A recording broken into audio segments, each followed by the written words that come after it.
হাতে জনমিলে লক্ষ্মী দুখ যাতনা পালে যে বহু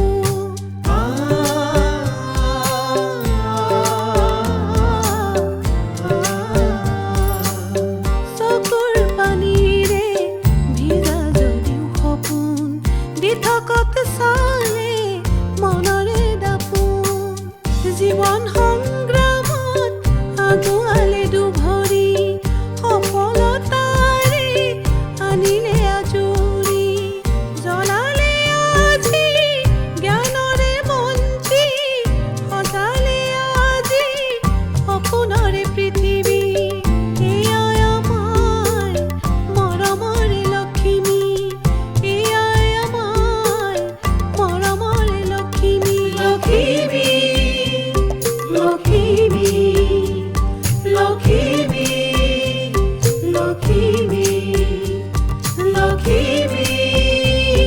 লক্ষ্মী আমাৰ এই সামগ্ৰীখিনি প্ৰস্তুত হোৱালৈ মহাজনে চিলনীৰ দৰে চাই থাকে আৰু প্ৰস্তুত হ'লে থপিয়াই লৈ যায়। তাক কোনে বাধা দিব? হয় হয় দুদিনৰ উৎসাহ তাৰপিছত নিজেই ভাগিব। নহয়, এইবাৰ কথাটো অলপ বেলেগ। আপুনি এই পথ কিয় বাছি ল'লে? কি পথ? এই যে নিজকে বিপদত পেলাই আনক সহায় কৰা পথ। আপোনালোকে মাত্ৰ কাম শিকক আৰু উন্নত মানৰ সামগ্ৰী তৈয়াৰ কৰক।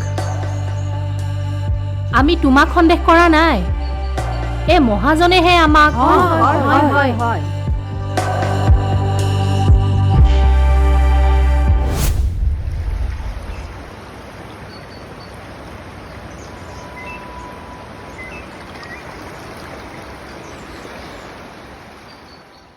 আপুনি বাৰু সকলোৰে বাবে ইমান কিয় কৰে?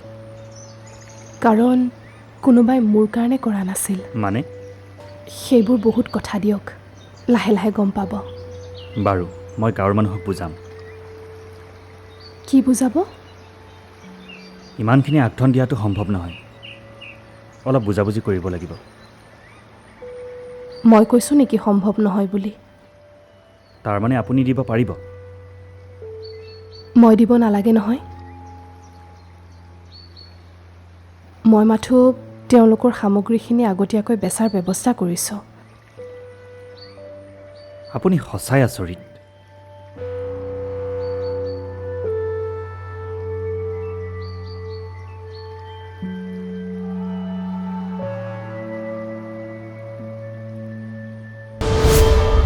তাই ছোৱালী হোৱা বাবেই মই কথাটোত ইমান গুৰুত্ব দিয়া নাছিলোঁ, কিন্তু মই ভবাৰ দৰে এই ছোৱালীজনী ইমান সহজ সৰল নহয়। এতিয়া কি কৰিম? ভয় খোৱা সময় শেষ, এতিয়া আঘাত দিয়া সময়। বুজিলোঁ, আমিতো সেয়াই কৰিবলৈ গৈ আছিলোঁ। নাজানো আপুনি কিয় ইমান সময় দিলে। এতিয়া কৈছোঁ নহয়, যা কৰগৈ, মোক ফলাফল লাগে। ঠিক আছে। এইখন গাঁৱত যাতে কালিৰ পুৱাটো তাই নেদেখে। হ'ব, বল। বল।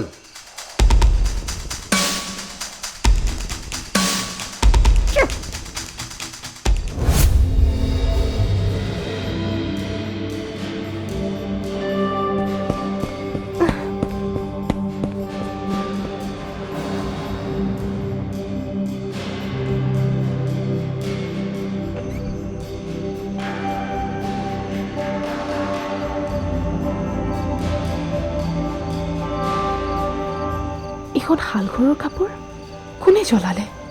নিশ্চয় শালঘৰৰ কিবা অঘটন ঘটিছে।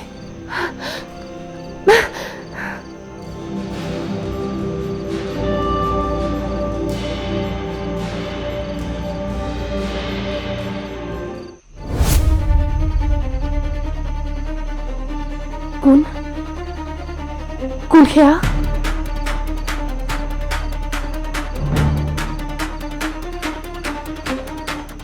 কোন?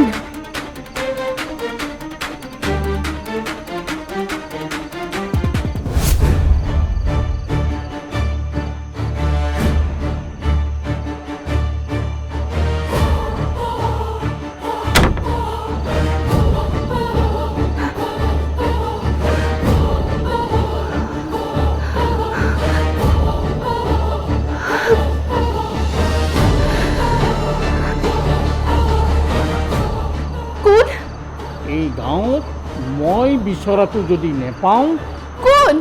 তাক মই জ্বলাই দিওঁ।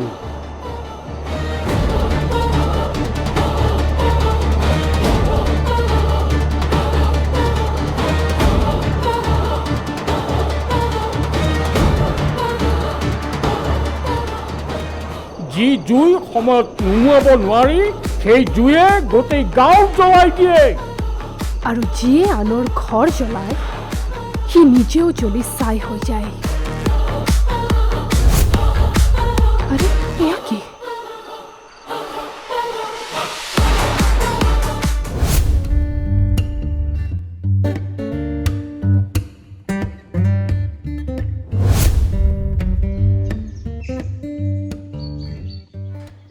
আপোনালোক কলৈ যায়? আমি আৰু আপোনাৰ লগত কাম নকৰোঁ।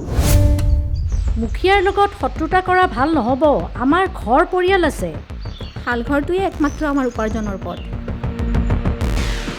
মহাজনে যদি এইটো জ্বলাই দিয়ে আমি কি কৰিম? মহাজনৰ সাহস নাই আমাৰ শালঘৰ জ্বলাবলৈ। তেওঁ কেৱল আমাক ভয় খুৱাবলৈ চেষ্টা কৰি আছে। আৰু ভয় সদায় তেওঁলোকেই কৰে যিয়ে নিজৰ শক্তিক চিনি নাপায়।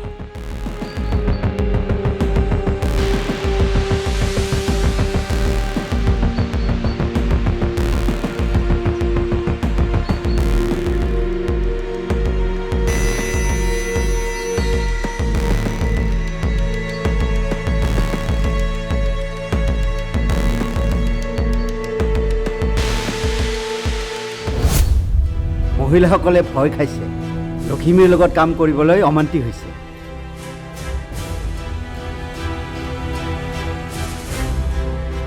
দুখীয়া মানুহৰ আচল ৰোগটো কি জাননে?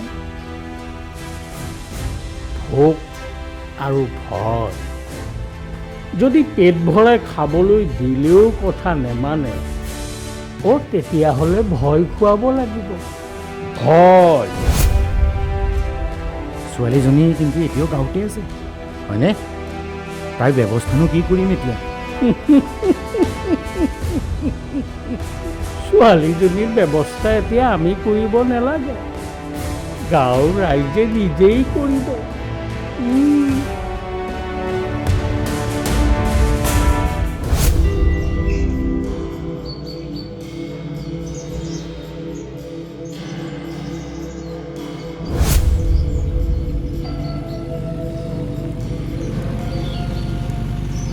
খুৰা,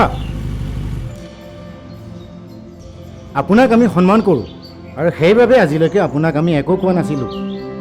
ভাবিছিলোঁ আপুনি গাঁওখনৰ ভালৰ বাবে কিবা এটা ব্যৱস্থা কৰিব, কিন্তু ঐ, তহঁতে কি ব্যৱস্থা লোৱাৰ কথা কৈছ? আৰু তহঁতে যে ক'লি গাঁওখনৰ বেয়া হৈছে, কি বেয়া হৈছে? গাঁওখনৰ মানুহে কষ্টৰ উচিত মূল্য পাইছে, এইটো কি বেয়া খবৰ? তহঁতৰ উদ্দেশ্য মই বুজি পাওঁ, মোক বুজাব নাহিবি। এইটো বয়সত ইমান আকৰ্গজ হোৱাটো আপোনাৰ বাবে ভাল নহয়। ভালে ভালে কৈছোঁ, এই ছোৱালীজনীক আপুনি আপোনাৰ ঘৰৰ পৰা উলিয়াই দিয়ক, আৰু নহ'লে নহ'লে কি কৰিবি হা? নহ'লে কি কৰিবি হা? কি কৰিবি? কি কৰিম সময়ত দেখিবি।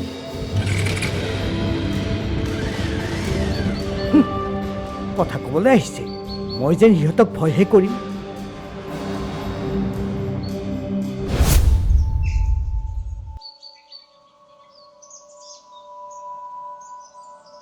আপুনি প্ৰতিবাৰেই গাঁৱৰ মানুহৰ বাবে নিজৰ বিপদ চপায়নে? এইবোৰলৈ আপোনাৰ ভয় নালাগে? যদি ভুল মানুহক ভয় কৰোঁ তেনেহ'লে সঠিক মানুহক সহায় কেনেকৈ কৰিম? আপুনি সঁচাই বৰ জটিল। আপোনাৰ বিষয়ে ভালকৈ জানিবলৈ মন যায়। কি বিচাৰিছে জানিব? আপোনাৰ অতীত। কি কৰিব জানি? অন্ততঃ এইটো জানিব পাৰিম যে নিজৰ জীৱনটোৰ প্ৰতি আপোনাৰ ইমান অৱহেলা কিয়? অৱহেলা নহয়, মানসিক শান্তি, যিটো মই অনুভৱ কৰোঁ। আপুনি অকলে নহয়। অকলে খোজকঢ়াৰ অভ্যাস আছে মোৰ। আহিছোঁ দিয়ক, শালঘৰত মানুহখিনি ৰৈ আছে।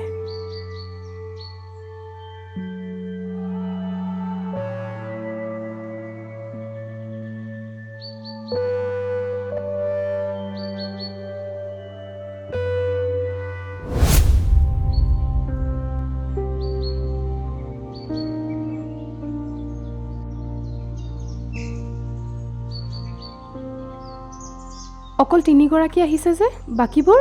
বাকীসকলে ভয় খাইছে।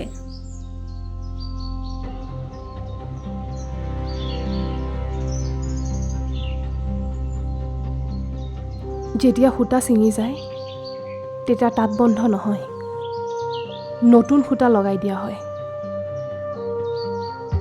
কিন্তু আমি যে দুখীয়া মানুহ। দুখীয়া পৰিশ্ৰমেৰে নহয়, দুখীয়া তেওঁলোক হয় যিয়ে নিজৰ মূল্য পাহৰি যায়। ছোৱালীজনীৰ কিন্তু সাহস আছে দেই। সাহস নহয়, এইবোৰ হ'ল পাগলামি। সঁচা কথা কোৱাটো যদি পাগলামি হয়, আৰু গাঁৱৰ উন্নতিৰ হকে মাত মতাটো যদি পাগলামি হয়, তেনেহ'লে এনে পাগল মানুহ আৰু লাগে। তই এইবোৰ কি কৈছ ৰাঘৱ? মই ঠিকেই কৈছোঁ। এজনী অকলশৰীয়া ছোৱালীয়ে নিজকে বিপদত পেলাই আমাক সহায় কৰাত লাগিছে, আৰু আপোনালোকে চাহৰ আমেজ লৈ লৈ তাইক ঠাট্টা কৰাত লাগিছে। আপোনালোকৰ লাজ লগা নাই?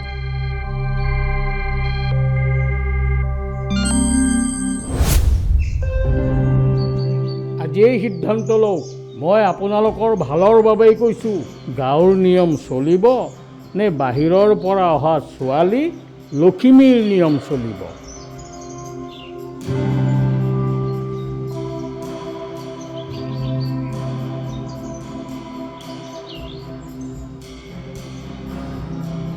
লখিমী, তোমাক আমাৰ এইখন গাঁৱত থকাটো বিচৰা নাই।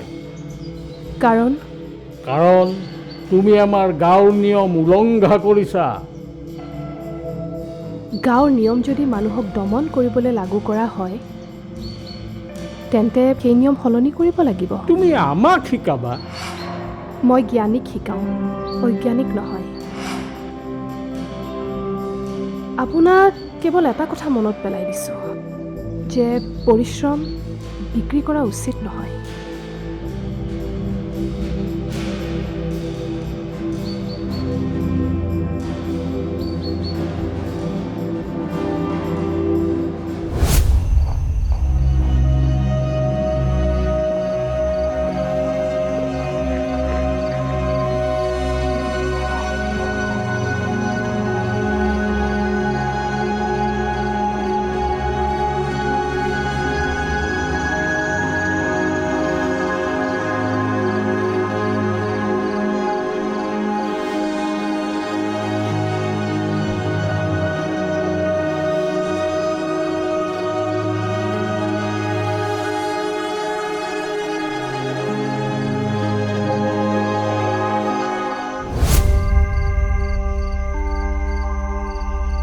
চৰকাৰী বিষয়াসকল অহা সপ্তাহত আহিব। যদি মহিলাসকলে মুখ খোলে তেন্তে সকলো শেষ। মহিলাসকলে ইমান সাহস নকৰে, কিন্তু এই লক্ষ্মীক বিশ্বাস কৰাটো টান। তাইৰ কথা ক'ব নোৱাৰি, তাই বৰ জটিল, একতে মান্তি নহয়।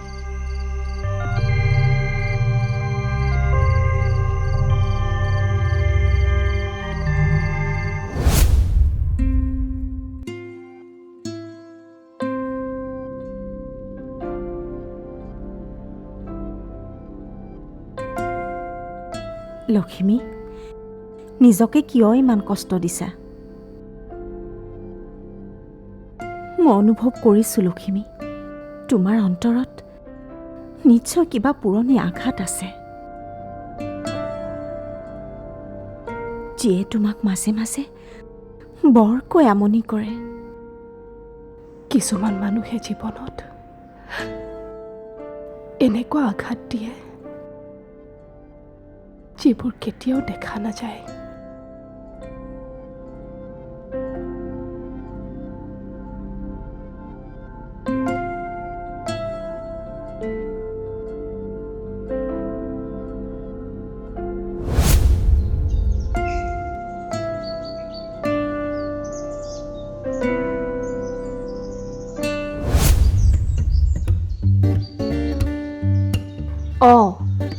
আজি সকলোবোৰ আহিলে যে, মহাজনলৈ ভয় লগা নাই? আমাক ক্ষমা কৰি দিয়ক, ভুল হৈ গ'ল।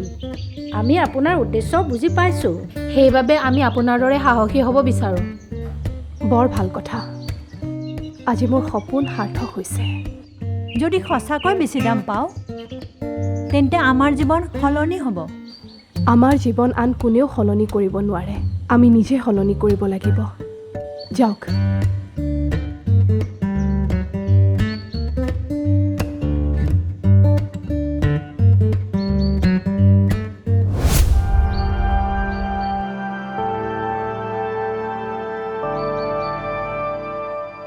তাই বৰ সাহসী ছোৱালী, কাৰোলৈকে ভয় নকৰে, কেৱল আনৰ কথা চিন্তা কৰে।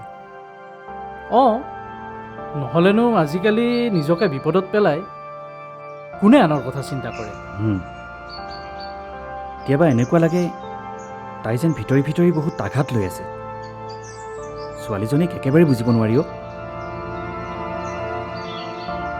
তই বাৰু লখিমীক ভাল পাই পেলাইছ নেকি? অঁ, মুখে সকলো কথা কয় কিন্তু। ধেত বল না।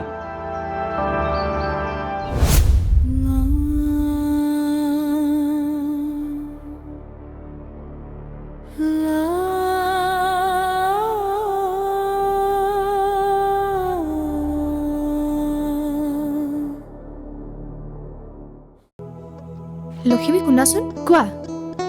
আগতে কৈ তুমি মোক বেয়া নোপোৱাতো? আৰে কথাটোতো কোৱা। ৰিয়ানে তোমাক এই চিঠিখন দি পঠিয়াইছে। কিহৰ চিঠি? পঢ়ি চোৱা, নিজে গম পাবা।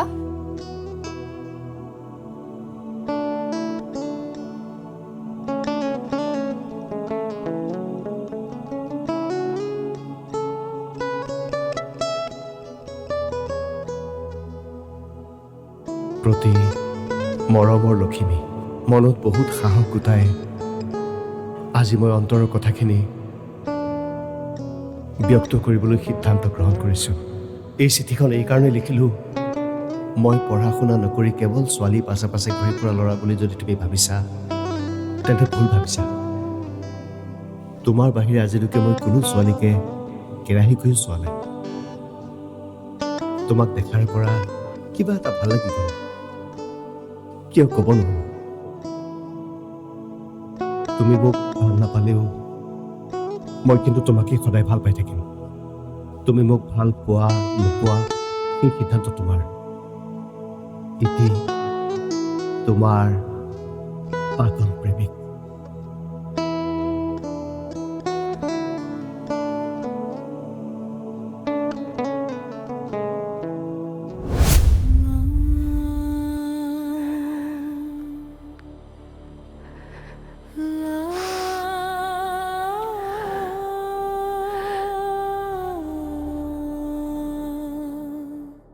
এতিয়া মোৰ জীৱনৰ লক্ষ্য মাথো মানুহক সহায় কৰাটো।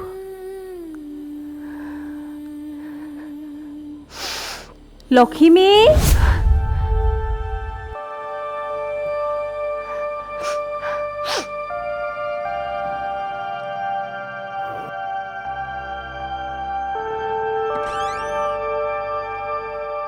আৰে বৰ্মা, আহক আহক, ভিতৰলৈ আহক। লখিমী, তোমাক এটা দৰকাৰী কথা ক'বলৈ আহিলোঁ। কি কথা? চহৰলৈ তুমি অকলে যাব নালাগে, ই ৰাঘৱ তোমাৰ লগত যাব। তোমাৰ অকণমান সহায় হ'ব। অঁ, আপোনাক সহায় লাগিছিল নহয়? মই যাম আপোনাৰ লগত চহৰলৈ। কিয়? গাঁওবাসীৰ এতিয়াও মোৰ ওপৰত বিশ্বাস হোৱা নাই? কথা সেইটো নহয়। মহাজনে এতিয়াও কোব খোৱা সাপৰ দৰে চট ফটাই আছে। গতিকে তোমাৰ ক্ষতি কৰিবলৈ সুৰুঙা বিচাৰিয়ে আছে। ইয়াত একো ক্ষতি কৰিব নোৱাৰে, কাৰণ ইয়াত আমি আছোঁ। ৰাঘৱ লগত থাকিলে তোমাৰ অলপমান সহায় হ'ব। খুৰীহঁতে নিজেই সিদ্ধান্ত লৈছে। অঁ, কাৰণ সেইদিনা মহাজনৰ গুণ্ডাই তোমাক আমাৰ ইয়াত আশ্ৰয় দিয়া বাবে বৰদেউতাক ৰাস্তাত আগুৰি ধমকি দিছিল। কি? আপোনাক আমি সন্মান কৰোঁ আৰু সেইবাবে আজিলৈকে আপোনাক আমি একো কোৱা নাছিলোঁ। ভাবিছিলোঁ আপুনি গাঁওখনৰ ভালৰ বাবে কিবা এটা ব্যৱস্থা কৰিব, কিন্তু ঐ, তহঁতে কি ব্যৱস্থা লোৱাৰ কথা কৈছ? আৰু তহঁতে যে ক'লি গাঁওখনৰ বেয়া হৈছে। কি বেয়া হৈছে? গাঁওখনৰ মানুহে কষ্টৰ উচিত মূল্য পাইছে। এইটো কি বেয়া খবৰ? তহঁতৰ উদ্দেশ্য মই বুজি পাওঁ, মোক বুজাব নাহিবি। এইটো বয়সত ইমান আকৰ্গজ হোৱাটো আপোনাৰ বাবে ভাল নহয়। ভালে ভালে কৈছোঁ, এই ছোৱালীজনীক আপুনি আপোনাৰ ঘৰৰ পৰা উলিয়াই দিয়ক। আৰু নহ'লে কি কৰিবি হা? নহ'লে কি কৰিবি হা? কি কৰিবি? কি কৰিম সময়ত দেখিবি। এই কথাটো আপোনালোকে মোক আগতে কিয় কোৱা নাই?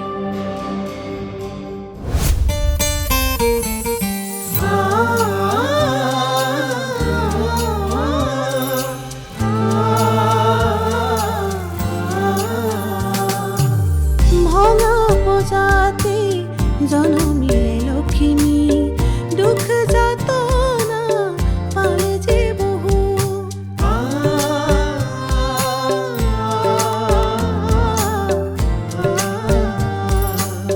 চকুৰ পানীৰে ভিজা যদিও সপোন, দি থকত চালে মনৰে দাপোন। জীৱন সংগ্ৰামত আগুৱালে দুভৰি, সফলতাৰে আনিলে আজৰি। জ্বলালে আজি জ্ঞানৰে মঞ্চি, সজালে আজি সপোনৰে পৃথিৱী। এয়াই আমাৰ মৰমৰে লখিমী, এয়াই আমাৰ মৰমৰে লখিমী। লখিমী, লখিমী।